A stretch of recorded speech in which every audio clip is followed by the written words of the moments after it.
Well, for more discussion about where the world stands on climate change, we're now joined by Chris Field. Chris is director at the Stanford Woods Institute for Environment at Stanford University and will be attending COP30. Chris, great to have you on the program. And I think as Mike and our guest really did touch on things, how seriously they are right now. And there was so much momentum back in 2015 after the Paris Accord, and the world just horribly missed its goal from 2015, keeping the global temperature in check. How do you believe this year's UN climate meeting is setting itself apart in terms of goals and also getting this sense of urgency for global action?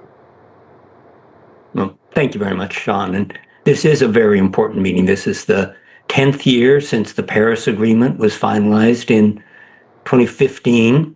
It also was the very first year that the global average temperature has been more than 1.5 degrees Celsius above pre-industrial, a stark marker that we're headed for serious challenges that are not being addressed with anything like the speed and urgency that's required.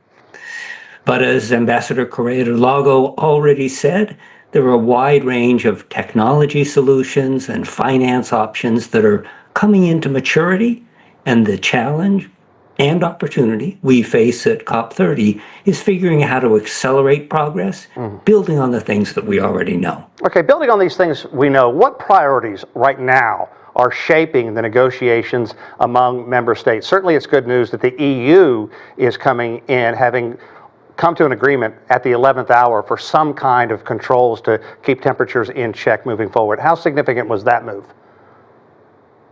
It's very significant. So far, countries have not been incredibly forthcoming with their commitments for their contributions prior to 2035.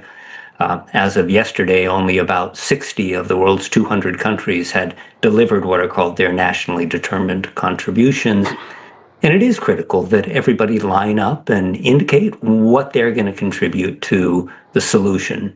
At COP30, I see two real things being priorities. The first is the issue of forests and finding ways to not only protect forests because they're a wonderful feature of the earth, but forests are our most powerful ally in fighting climate change, and protecting forests is an incredibly potent way to remove greenhouse gases from the atmosphere. The second thing is finding ways to unleash finance. The best estimates are that by 2030 we'll need something like $1.3 trillion a year transferred from the rich world to the developing countries. And in 2022, that number was only a little more than 100 billion. So we have a giant need for additional finance to enable the things that we know can be done. Yeah, Chris, I think that's a great point. But unleashing these funds, making them available, clearly the key area of contention as the talks are underway. And I have to imagine not having the four biggest polluters in the world in Brazil right now is setting a tone and not a positive one. And the fact that the United States, now globally roundly criticized for being perhaps the only nation, for lack of a better term, that is run by climate deniers. It is striking that the U.S. withdrawal from the Paris Agreement hasn't had more impact than it's had. And I think that really speaks to the fact that among the world's countries, the U.S. is truly isolated in rejecting the overwhelming science on the importance of climate change.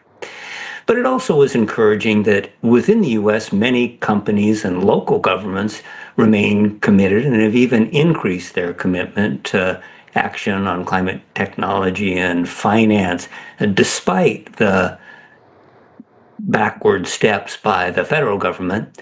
And it's also encouraging that around the world, we've seen many countries, including China, step up to increase their commitment in response to the U.S. withdrawal. So it's definitely bad news that the U.S. isn't there. We really need the U.S., especially finance, in order to drive next stages and ambition. But we're also seeing many steps that have soften the blow of that impact. And hopefully the U.S. will be back on board sometime relatively soon. Yeah, and let's also put things in perspective. Could you have imagined 20 years ago that China becoming perhaps the acknowledged global leader in climate action, alternative fuels, green industries? However, still with a population of 1.4 billion people, there's a lot of waste, a lot of rural activity going on. Talk about China's role in climate-related conversations. Well, China has been a generally constructive actor, and it has been probably more impressive in what it's actually done than what it's said. China's deployment of renewable energy in the last couple of years has been absolutely staggering. China's commitment to developing low-cost, high-performance electric vehicles is really leading the world. And it's gotten us to the stage where not only is China making huge deployments within the country, but the technology is becoming so cheap that it's allowing developing countries around the world to leapfrog the legacy technologies and move straight to renewables for their very first commitments to electric grids and motorized transportation. I think that no development in the last couple of decades as important as the driving down the costs of these key technologies by the companies in China.